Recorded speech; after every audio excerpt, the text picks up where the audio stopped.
Welcome to lecture 14th of Fundamental of Electronics. We will be discussing here about the voltage regulators, their design and applications. Let us introduce the voltage regulator first and understand what is the voltage regulator is all about. So voltage regulators are basically the devices that provide a constant DC as the output voltage. So at the output, you will be getting a constant DC voltage through the voltage regulator.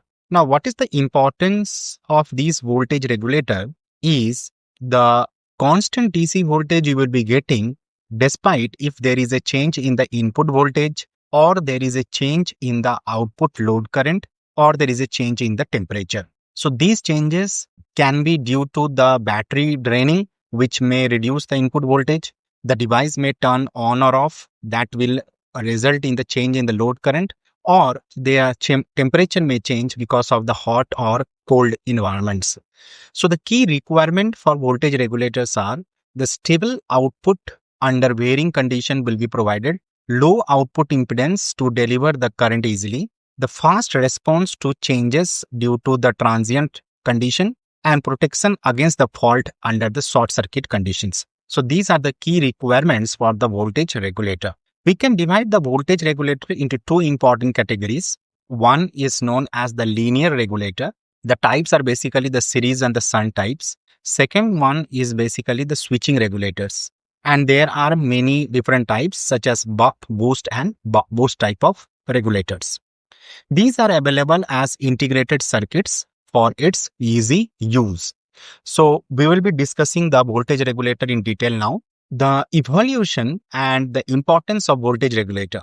If we go by the historical context, the early regulator were used as vacuum tubes or the linear diodes. And in the 1970s, the IC regulators, for example 78XX series, simplified the design of the early regulators. Today, we are using highly efficient and low noise regulators for the modern devices. Now, why these regulators play an important role and why they matter? Because they will be ensuring stable power for the electronics. Like when we use the phones, laptops, the voltage may vary or fluctuate. So they will be providing the stable power for the electronics. These are critical for battery power devices and the IoT applications, support renewable energy systems such as the solar panels. The output may have the fixed voltage output, that is 5 volt for the USB devices, or you may adjust the output such as 1.2 volt to 37 volt for your custom need. So either the voltage may be fixed or it can be adjustable at any value. The performance parameters of these voltage regulators are measured by the line regulation, which is maintaining the output despite the input voltage changes, the load regulation, maintaining the output despite any load current changes, output accuracy, how close output is to the desired voltage. There are ripples may provide because due to the noise signal, so there will be suppressing the AC noise from the input. The temperature stability has to be there, so consistent output across all temperatures. The dropout voltage, which is the minimum input output voltage difference. Efficiency, ratio of output power to input power has to be maintained, and the transient response, which is the speed of the response to sudden load changes, because the load will be constantly fluctuating changes. So the voltage regulator may be sufficient because if there is any change in the input voltage, the output has to be constant. The load current may also change. The output and input should be as possible to be the desired voltage, whatever we require, because the accuracy has to be high. We have to suppress the noise signal. So ripple rejection is again the important factor. It should not impact with the temperature, whether it is hot or cold. And the minimum input voltage to the output voltage difference should be there. Efficiency should be high. So these are basically the performance parameters. Let us see the line regulation first. What do you understand by line regulation? So line regulation is how well a regulator keeps output constant when the input voltage changes. So there may be change in the input voltage, but the output will be constant. So line regulation is a measure of that change in the output voltage with respect to the input voltage and multiplied with 100 to get it into percentage. So what is the change in the output voltage with the change in the input voltage? For example, let us take an example where the input is decreasing by 5 volt and the output is decreasing for 0.25 volt. Then in that case, to find what is the line regulation, you will be getting 0.33%. So here you have the voltage regulator and the input you are giving to the voltage regulator. If there is a decrease or increase in the input voltage, then there should not be any significant change in the output voltage. Then for a good regulator, you should have a typical values of line regulation from 0.01% to 0.1% per volt.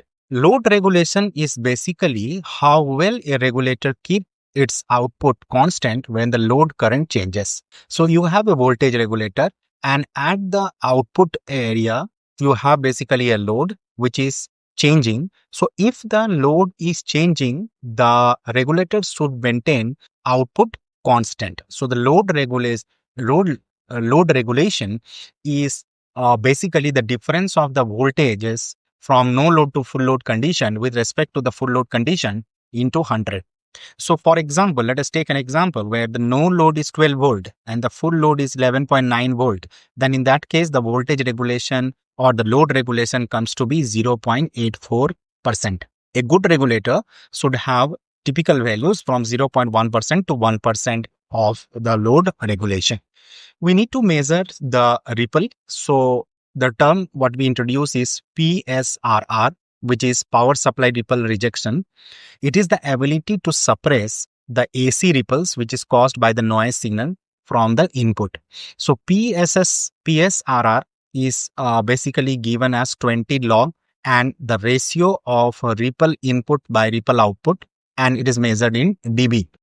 So it matters because you need to reduce the noise in the sensitive circuit. When you have the audio and sensors connected in the circuit, if you have the higher PSRR value, then you will have better noise suppression capability of that device. Typical values of the linear regulators are in the range of 60 to 80 dB, whereas switching regulators can have 40 to 60 dB and will be needing some extra filtering. So here you can see linear regulator and there are input which is given and it is consisting of the ripples. Then the regulator will be suppressing these ripples and bring down its the changes to the DC level. So that is basically the ripple rejection characteristic. Linear voltage regulator dissipate excess power as heat and it is using a feedback to maintain its stable output because the output the regulator has to give is to be constant. It is simple to design and its use. Low output noise, good for the audio and the sensors. Fast response to load changes. So if there is a change in the load, the regulator behaves very fastly. Disadvantages, if you talk about, then the efficiency is low, around 30 to 60%, and it will be needing the heat sink for dissipating of the high power. So types, you have basically the series regulator, shunt regulator, depending upon whether we are talking about linear regulators or the switching regulators. So first we will discuss the series regulator. Series regulator, we give the input voltage and we get the output voltage. So this series regulator block diagram, if you want to see, so it is comprising of feedback circuit and there are elements such as the control element, the error detector, reference voltage and the sample circuit. So how it works basically? So it will have a pass transistor in series with the load and it will act like a variable resistor controlled by the feedback. So due to the feedback, whatever the fluctuation is there in the output voltage, it will be bring down and it will become a constant. So there is a pass transistor which is connected in series with the load. This will deviate any fluctuation in the load. So advantage is that it is efficient in low dropout condition. It has good line and load regulation. Disadvantage, it will be needing input voltage higher than the output and it will require protection circuit. So input voltage, when it is higher than the output voltage, then only we can go with the series regulator and some sort of protection circuits are also required. So this is one of the basic op-amp series regulator. So you can see there is a pass element, which is the BJT or the transistor, which is connected in the circuit, and there is a error detector and the sample circuit, and this is the feedback which is given with the help of the sample circuit to the inverting terminal of the op-amp. So the closed loop gain here for this series regulator is basically controlled with this sample circuit, which is having the registered R2 and R3. So the closed loop gain will be 1 plus R2 by R3. The output voltage is just controlled with the reference voltage. So whatever the reference voltage you are giving here to the non-inverting terminal of the op-amp, which is the error detector, that is multiplied with that closed loop gain. So 1 plus R2 by R3. The dropout voltage is the minimum, which is the difference between the input voltage and output voltage to be needed. And the power dissipation, if you want to find out, then the difference of the input to output voltage multiplied with output current, we will get the power dissipation. So series regulator will be requiring high power dissipation, and it will be requiring the heat sink because there will be heavy dissipation of the power, and that is one of the disadvantage of series regulator. What are low dropout regulators? So series regulators are having with low dropout voltage less than 0.5 volt. And if you see, this is the block diagram of the LDO regulator, which is having the pass element. So the pass element that we have taken here is basically P channel MOSFET, or you can use PNP transistor also as the pass element. And these are ideal for battery power devices, whether we are talking about phones or the wearables. There we prefer these low dropout regulators. So this is the entire block diagram which is controlling whether you have the error amplifier and the pass element.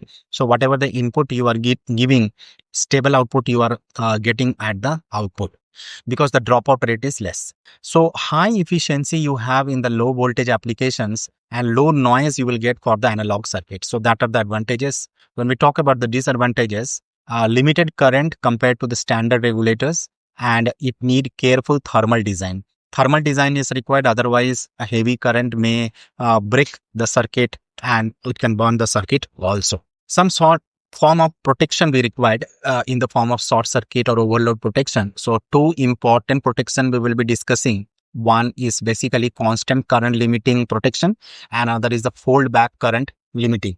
So these are the figures which represent the constant current limiting, and this is the fold back current limiting. So in the constant current limiting, you use current sensing resistor. So you will be having a current sensing resistor, and the resistor will be limiting the maximum current. Current is equal to voltage by the resistor, and this is simple, but it will dissipate the power during the fault. So this circuit is a simple constant current circuit because you have a current limiter resistor, which is basically sensing the current and limiting the current to a device, but it will be dissipating the power during the fault. So other type what you have is fold back current limiting. This reduces the current during overload condition. So if the condition is overload, you are giving a large load, high current is flowing, so reduce the current. And it is safer for short circuit condition, but the circuit is more complex as compared to the constant current limiting circuit, because you are basically adding more registers here in then the pass elements, whatever the BJT you are already connecting in the circuit. So we require certain form of protection for these regulators in the form of short circuit or overload protection. Let us see the shunt regulator. The term shunt means parallel. So here you have the shunt regulator, which is connected in parallel for the input to output. So input voltage you are giving, the output voltage you are getting, and shunt regulator is connected in parallel. So if you see the block diagram of this shunt regulator, so these are the circuits, whatever you have, there will be error detector, sample circuit, reference voltage, and the control element. So control element is in parallel with the load now. In the previous case, you have the control element which is series with the load. Here in shunt regulator, the control element is parallel with the load. Series resistor drops the excess voltage. So you are basically connecting one series resistor. This will be dropping the excess voltage. And simple shunt regulator use linear diodes in the earlier historical context, but linear maintains constant voltage but is less efficient. So historically, in the previous days, linear diodes were used as shunt regulator, but they are very less efficient, although it maintain a constant voltage. So these shunt regulators are built in short circuit protection and have simple design also. In a series regulator, you are requiring external protection device against short circuit, but here in shunt regulator, it has the built-in features. However, certain disadvantages are there. It is less efficient, especially under the light load condition, poor regulation, and best for a low current fixed voltage application. So if the current exceed, then you cannot go with the shunt regulator. It is only good for the low current and fixed voltage application. The next type of regulator that we will discuss are the switching regulators. First, we have discussed the linear regulator. Let us see the switching regulator. Switching regulators are basically work for high frequency switching, such as the pulse width modulation PWM, and it store energy in the inductors and the capacitors. So you will be requiring the inductors and capacitors, which will be storing the energy in the form of in the magnetic field or the electric field, and it will control the output with respect to the duty cycle.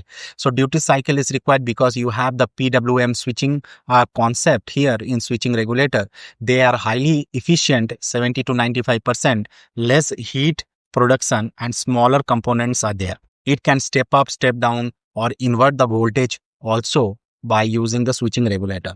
However, the disadvantage is complex design and it generates electrical noise in the form of EMI, electromagnetic interference, and it will need a careful PCB layout. Otherwise, the circuit will not operate properly. However, the circuit is very, very complex.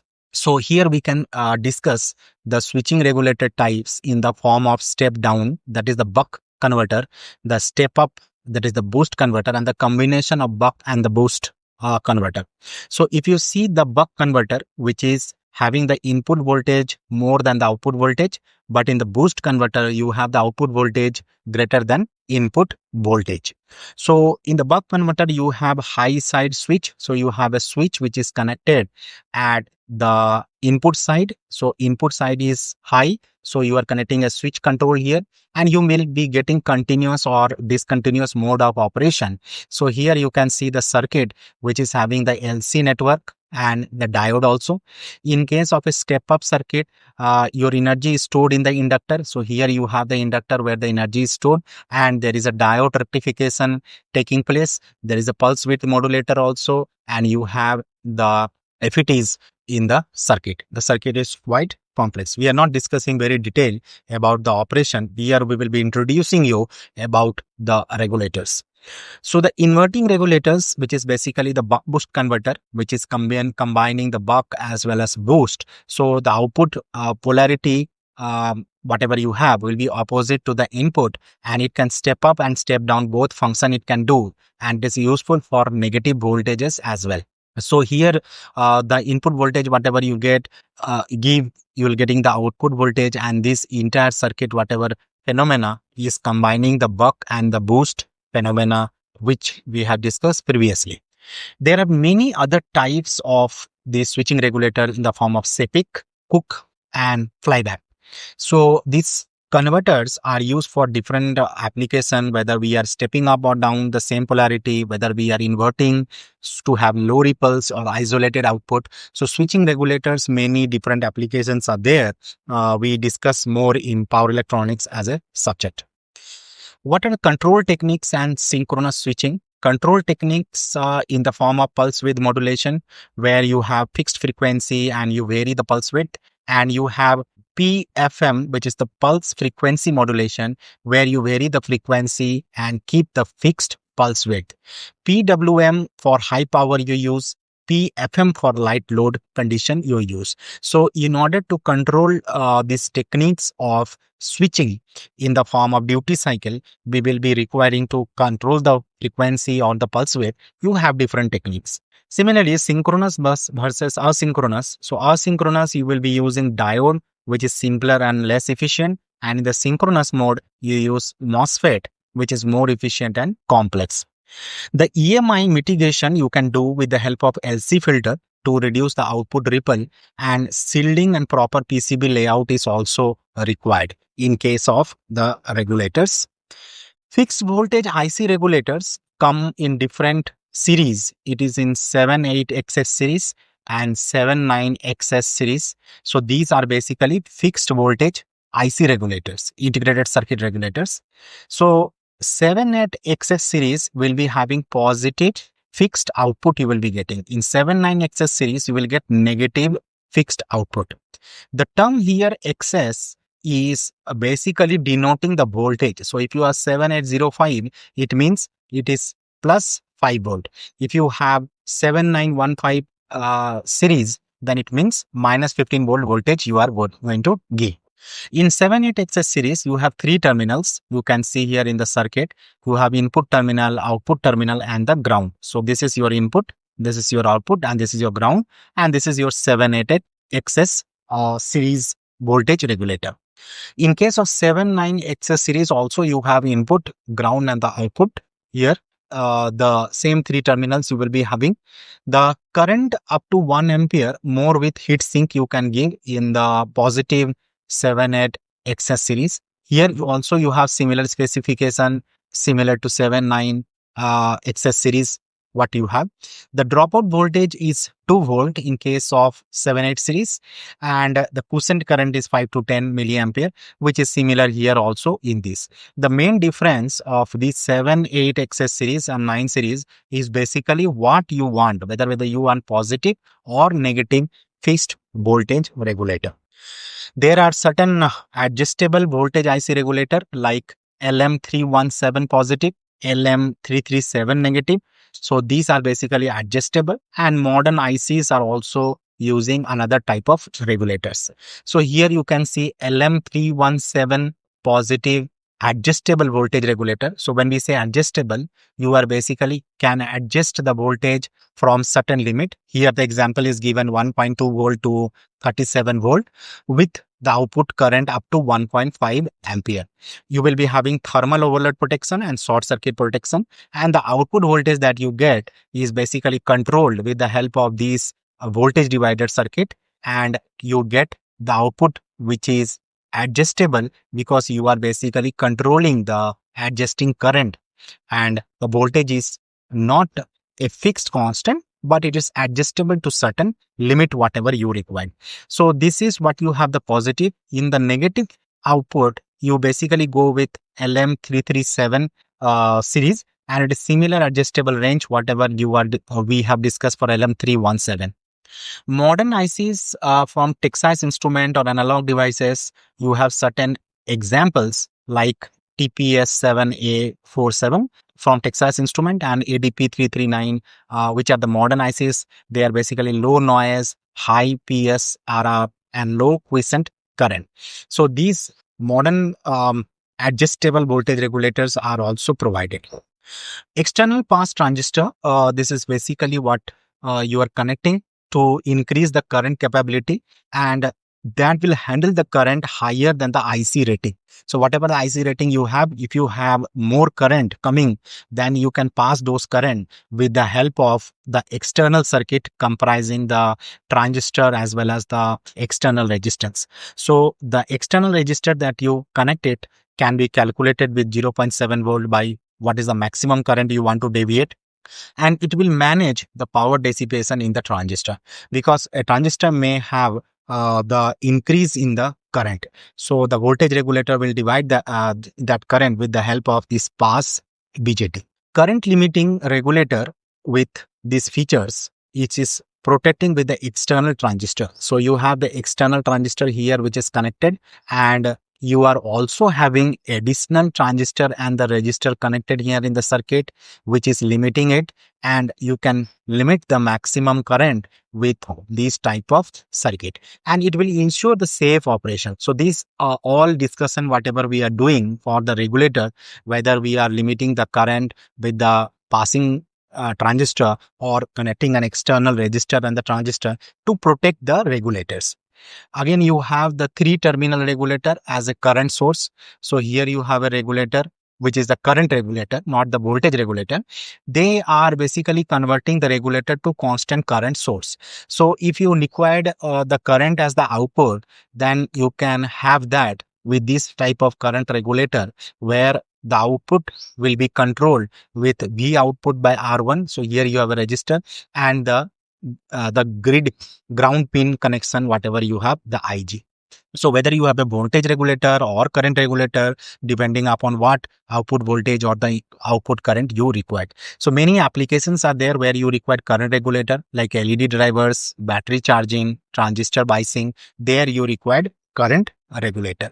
So if you compare the linear regulators with the switching regulators among different parameters, efficiency, complexity, output noise, size, cost, transient response, EMI, dropout voltage, and PSR. So you will be getting in the data sheet about these comparison of the regulators, whether linear regulators and switching regulators. You can see the switching regulators have high efficiency as compared to the linear regulators, but the circuit is complex. Linear regulator will have simple circuit. Noise will be high in the switching regulators. It is low here.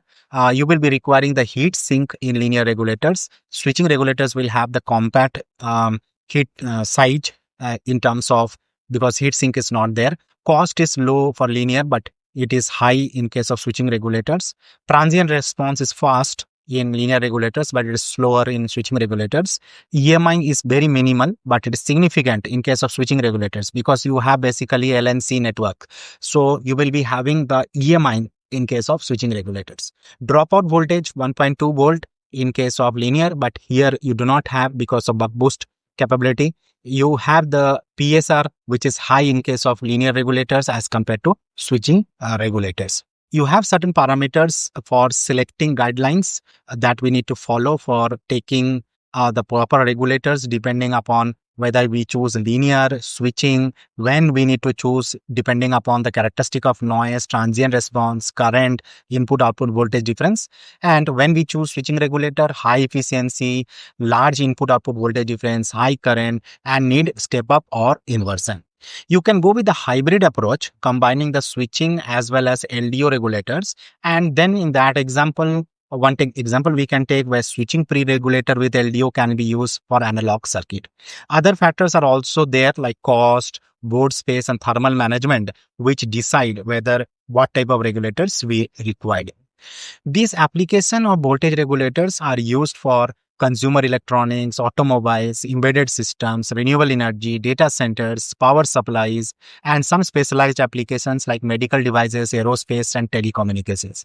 So these applications are many where the voltage regulators are used in different applications. And some of the key points that we have discussed is voltage regulator will ensure constant output despite the fluctuation in the input or the load. You can have linear or the switching regulators, and the specification we do for the line load regulation and efficiency dropout voltage. And there are IC regulators, fixed or adjustable. External regulator will require protection circuit, and it depend upon the noise efficiency and the application need. So conclusion, we can say that voltage regulators are very vital for stable power in electronics. Linear and switching types serve different needs. Modern ICs will simplify the design but need proper selection. And the future trends, whatever you have, is higher efficiency we require, digital control we required, wide band gap semiconductors are used nowadays, gallium nitride and silicon carbide, and advanced thermal management we have. So this complete our discussion on the voltage regulators. Thank you for now. See you in the next lecture.